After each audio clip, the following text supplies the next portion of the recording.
The shadow in her childhood home.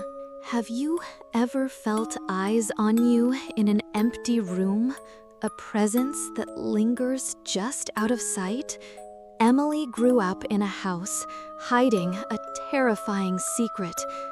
Dim the lights, brace yourself, and step into the story of the shadow that stalked her childhood home.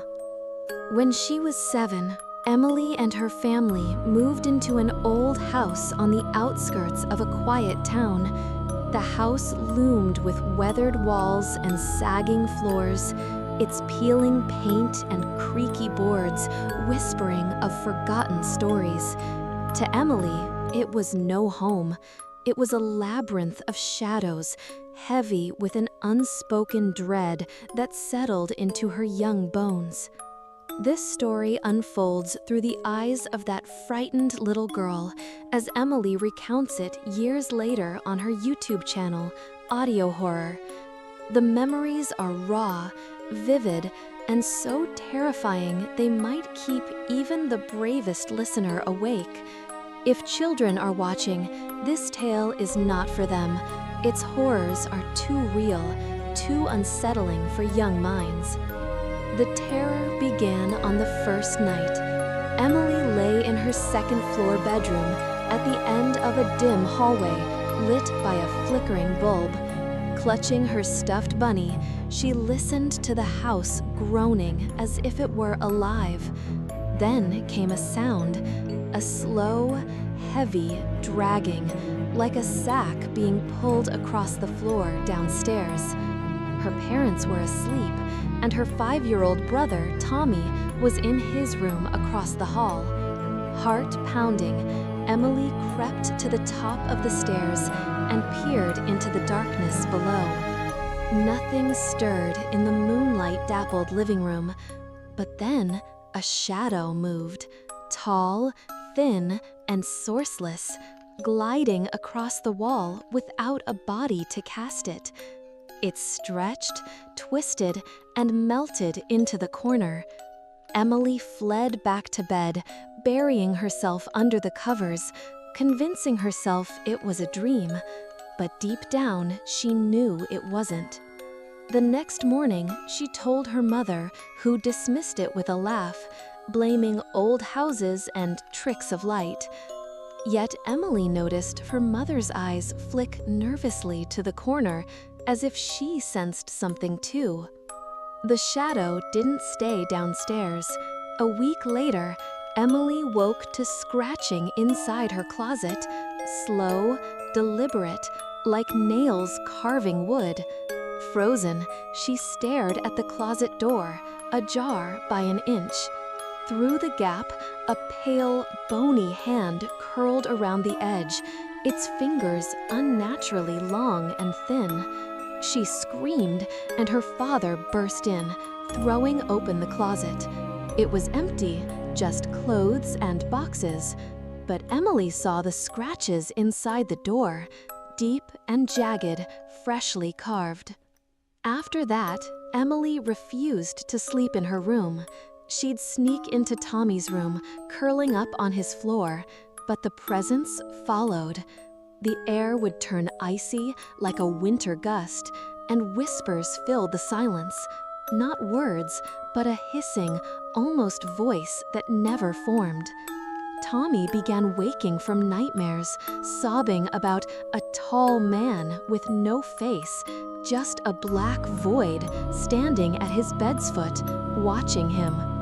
Their parents brushed it off, blaming childish imaginations.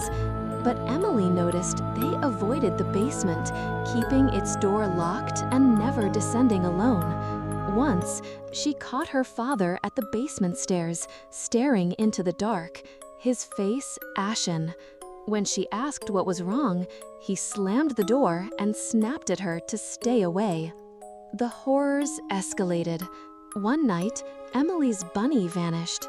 She tore her room apart, but it was gone. The next day, she found it in the basement, propped upright on an old chair, its glass eyes fixed on her. The basement door had been locked, accessible only by her parents' key. When Emily grabbed the bunny, it felt cold, heavy, like it was soaked in something foul. That night, the dragging sound returned, louder, closer, echoing in the hallway.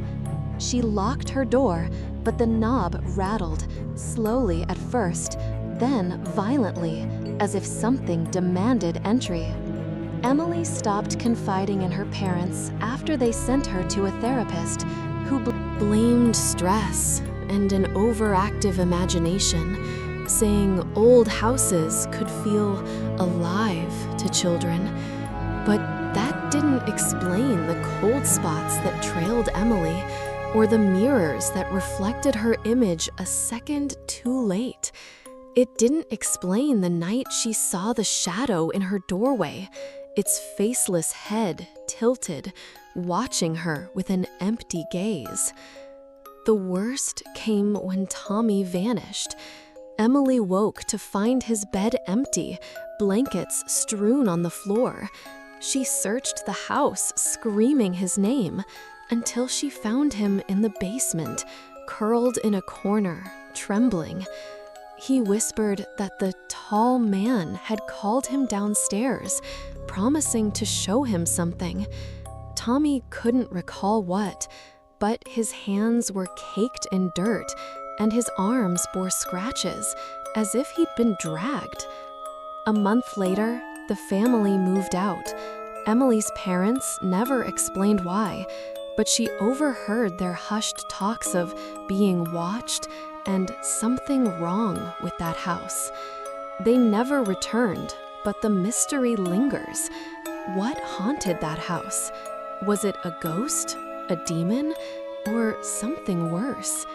Emily, now grown, has searched for answers. The house, built in the 1800s, had a grim history.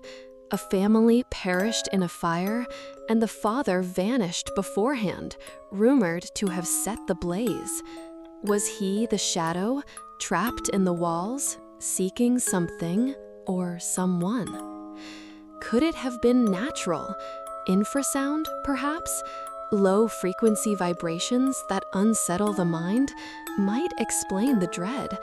But could it conjure visions of a faceless figure or move a stuffed bunny to a locked basement?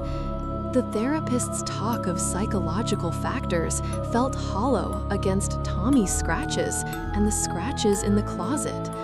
Then there's the supernatural. Emily once scoffed at ghosts, but the house changed her. The presence felt alive, aware, feeding on their fear, growing stronger with every scream. Perhaps it lingers still, waiting for new occupants. The experience reshaped Emily. She checks closets before bed, avoids mirrors at night, and dreads empty rooms.